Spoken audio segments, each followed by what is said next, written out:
Kubanga tulita ne mukola mpola. Kasitanya.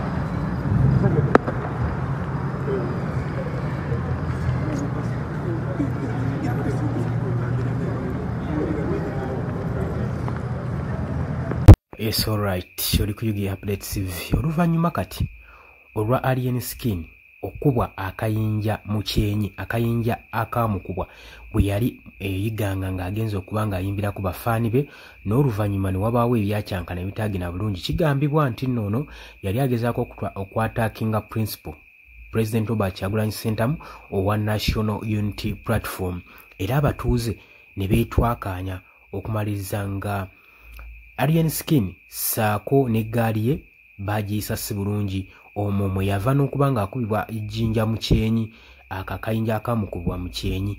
Era naye kigambibwa nti treatment gy'abadde afuna wano temala kubanga afuna meditation ennungi, era yeeyongeddeyo emitala w'amayanja asobole okuba nga afuna ku meditation esingako awo. Otherwise embeera si nnungi, birungi si birungi. Tubagamba abantu bulijjo nti bannange effujjo lyo mulikole ne mulikole nga mwerekeramu. Nabagamba ekiyinza okukuumirawo oli kintu kimu kyokka, characters. Wabula talenti ejja kuyamba okutuuka wonna w'oyagala, ne character ejja okukuumirayo oba yejja okujjayo. Kati ekintu ekyo kimanstalinga nnyo gwe yinayina munnakitone agenda maaso n'okuba nga owulira amaanyi ameemale, owulira oyina ettutumu, kimanye ebintu bibiri ebikukuumirayo, characters zo yegenda okukuumirayo, wabula talenti yejja kuyamba kutuusaayo. Kati weebuuze muli ddala characters zange zennyina zinnyimiriza mu kifo kino kyennimu oba zinjijayo bujja, zinsuula busuuzi? Ebyo na mulina okuba nga mubyebuuza. Si mawulire malungi, kale weewaawo era tujja kugamba nti nno twandikimwagaliza, naye mweddeko mumanye nti nno ensi si mwe abagisooseemu. Byonna bye mukola byava dda nga bibeerawo. Tulowooza nti nno gw'olina ekipya ky'oleese mu ggwanga, bye bijja obba kumanga muli balamu n'okunywerera awo we muli, n'ofuna obusobozi okweyongerayo mu maaso. Oli ku Yugi Update CV kosinza obba ng'otuuliza, bw'otannatweyunga kukkirira wansi waliwo ekigambo subscribe kikoneko obeere ng'otweyungako. Mbaagala nnyo, mweraba. Yes, nkulamusizaako nnyo mukwano gwange yonna gy'osinzira okuba ng'otuwuliriza, bwenna omuwuliriza wa Yugi Update CV. Mukola kyamaanyi nnyo okwekuumira ku mayengo gano. Mwe abali emitala w'amayanja, abali mu diaspora, nammwe mbalamusizaako nnyo, sibeerabidde kubanga wemmwe mpagi luwaga abayimirizzaawo amayengo ga channel eno okuba ng'ekulaakulana n'okutuusa eddoboozi lyammwe eri abantu be muba mwagala libatuukeko bonna bonna. Abali emitala w'amayanja ye mbamenye ntya, abali e Qatar, Dubai, US, UK, abali mu South Africa, abali ku muliraano mu Kenya, Nairobi, abali mu Canada, abali mu Dubai, mwenna mbaanirizaako nnyo, mwe bali kwekuumira ku mayengo gano aga Yugi Update TV. Kakati nno era mu ngeri y'emu twagala obbategeeza mikwano gyaffe nti ennamba y'essimu eyo gye tutadde mu WhatsApp gy'olaba eyo eri mu kikala ekimyufu, eri mu people power color, eyo nno gw'ayagala okuba ng'olanga naffe gy'ogenda okuba ng'oyitako gwe mukwano gwange, gw'ayagala okukola advertisement, osobola okuba ng'okuba bizinesi y'abantu, enamba gy'oba oyitako ojja kuba ng'osobola bulungi nnyo communicatinga naffe buli kyonna ky'onooba oyagala tuteeseganyeemu nakyo gwe ali eyo ampuliriza. Mbeebazaamu ak'ensusso mmwe abagenze mu maaso okukola omulimu gw'okusubscribinga kweno channel. Buli w'osubscribinga kimanye nti oba oyongeddeko eddaala kweno channel. So mmwe mbeebazaamu ak'ensusso, nammwe ababyagaliza ab'enganda bako n'ab'emikwano mbakubiriza okusubscribinga ku Yugi Update TV, mukolera ddala ekintu ky'amaanyi. Weewaawo naawe gwe atannaba kuba ng'otwegattako nga oliko gwe atuwuliriza, osobola okugenda wansi awo waliwo ekigambo subscribe n'okikoonamu, ojja kuba ng'osobola bulungi nnyo otwegattako. Buli w'osubscribinga kitegeeza oba ogenda kuba ng'ofollowinga buli kyonna ekigenda mu maaso ekikolebwa ku mukutu guno ogwa Yugi Updates TV. Kitegeeza ki? Nti gwe ayagala okuba ng'otufollowinga, bw'oba omaze okusubscribinga teweerabirako na mukadde, genda wansi wali okoonene mukadde osobola okuba ng'ofuna notification message. Buli w'okoona mukadde wabeerawo ka notification message akajja akakulaga nti nno waliwo information erinkinze ku Yugi Update TV gwe mukwano gwange ali eyo mpuliriza.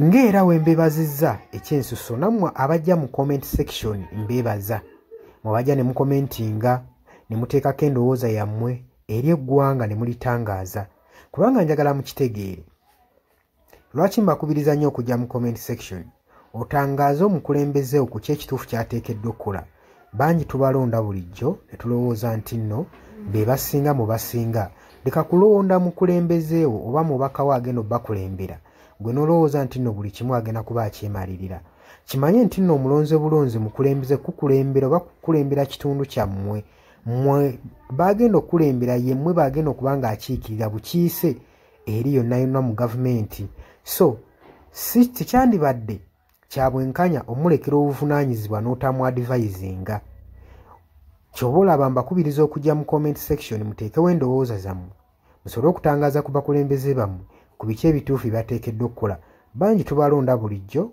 ne bagenda mu paliamenti nga babadde bantu balamu ne batuukeyo ne bawuttaalirayo kitegeeza ki nti olina okuba nga buvunaanyizibwa bwo okuzuukusa omubakawo oba olaba nga yeebase gwe mukwano gwange aleeyampuliza ne ntumirako nammwe abalwanirira eddembe ly'enkyukakyuka mu ggwanga lyattu Uganda mukola kyamaanyi nnyo okulwanirira enkyukakyuka gwe ali yeebase ng'ebintu tobiraba obanga olabanga ebitakukwatako bijja tuuka ekiseera bikwateko wabula ate gwe nkuzaamu amaanyi agenda mu maaso n'okuyiwawo omubiri ng'olwanirira enkyukakyuka bannanga abantu abo mubeebazeemu akensuso kubanga bakola kyamaanyi nnyo obbaliidinga n'obbakulemberamu n'okubalaga ki ekituufu ekisaanidde okukolebwa mukimanye mu nsi bwe tuba tubaako bye tulwanirira oba bye tuluubirira si lwakuba nti nno tukolerera oba abasinga bayinza olowooza nti omuntu ogenda mu maaso n'okuba nga alwanirira enkyukakyuka alina bye yeeyagaliza nga ye omuntu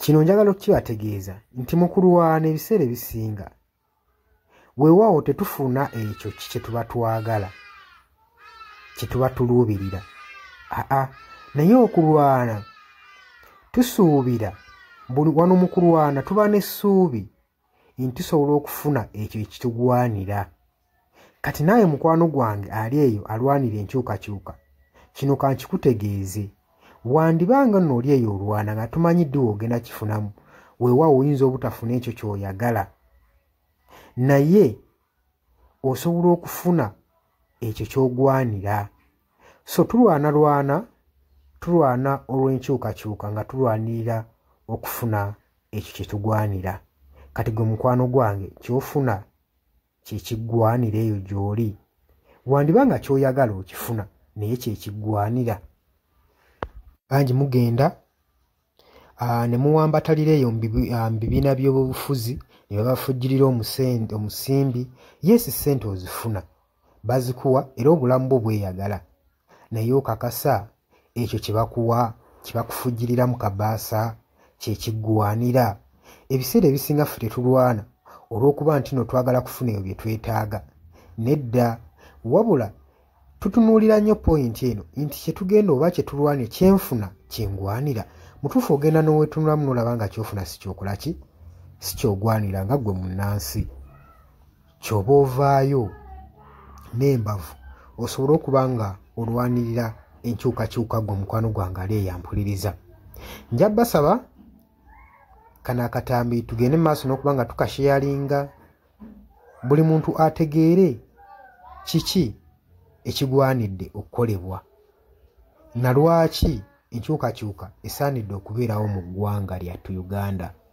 si lwakuba nti oli bulungi kati wabula wandibanga oli bulungi naye ekyo ky'ofuna ky'ogwanira ekyo kyekibuuzo era naawe osobola okujja mu comment section n'onteerawo endowooza yo nti gwalemesa enkyukakyuka ky'ofuna ky'olwanira muli ku Yugi Updates TV ku musinzi obanga mutuwuliriza mwebale kwekuumira ku mayengo gano ngenda maaso n'okukubiriza mmwe abatannatwegattako kirira wansi waliwo ekigambo subscribe kikoonemu obeere ng'otweyungako ennamba eyo gye ntaddeawo nabagambye dda gwagala okulanga naffe gy'oba oyitako ojja kuba ng'osobola okommunikatinga mbaagala nnyo mweraba era nga mbaagaliza ebisinga